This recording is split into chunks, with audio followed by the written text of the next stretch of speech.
அனைவருக்கும் வணக்கம். வாழ்க்கையில சிறப்பா இருக்கீங்க நம்புறேன். இப்பொழுது நான் ஒரு படம் பார்த்துட்டு வந்தேன். ஷா பிளாசா ஷா தியேட்டர்ல பார்த்துட்டு வந்தேன்.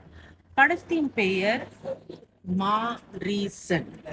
இந்த படத்துல ரொம்ப நாள் கழித்து நம்ம வடிவேலு நடிச்சிருக்காரு. அதே நேரத்துல ஃபசிலும் நடிச்சிருக்காங்க. கதை முதல் பாகத்துல மெதுவா போனாலும் இரண்டாவது பாகத்துல ட்வீஸ்ட் மேல ட்வீஸ்டுங்க. இந்த கதையை பத்தி நான் அதீதமா சொல்றதுக்கு எனக்கு விருப்பம் கிடையாது. ஏன்னா ஒரு ஸ்பாய்லர் ஆக விருப்பம் கிடையாது. பட் இருந்தாலும் ஒரு சில விஷயங்களை சொல்லிதான் ஆகணும். முதலில் சினிமாட்டோகிராஃபி ரொம்ப நல்லா இருக்கு. நல்ல வெளிப்புறத்துல நிறைய விஷயங்களை காட்டியிருக்காங்க.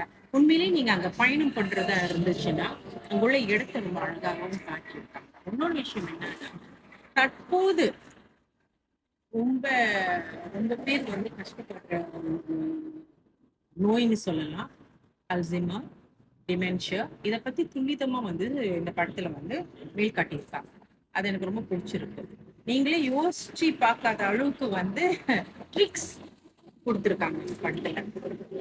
இந்த படத்தை பார்க்கும்பொழுது உங்களுக்கு நீங்க கிவ் அப் பண்ணிடாதீங்க. என்னடா இந்த படம் ஸ்லோவா போகுது, போக போகதான் சுவாரஸ்யம் இந்த கதையிலே இருக்கும். அதனால இந்த படப்பிடிப்பு குழுவுக்கு ஒரு குடூஸ். ரொம்ப ரொம்ப நல்ல படம். தயவு செய்து பாருங்க.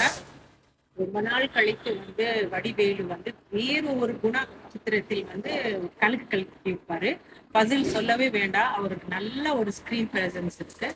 இரண்டு பேரும் சேர்ந்து ஜோரா இந்த கதையை அவங்க குணப்பாத்திரத்துல நல்லபடியா செஞ்சிருக்காங்க. நல்லபடியா நடித்து கொடுத்தாங்க. அந்த கதையை கண்டிப்பா நீங்க போய் பார்க்கணும். முடிந்தால் தியேட்டர்ல போய் பாருங்க. என்னுடைய ரேட்டிங் இந்த கதைக்கு 4.8 upon 5.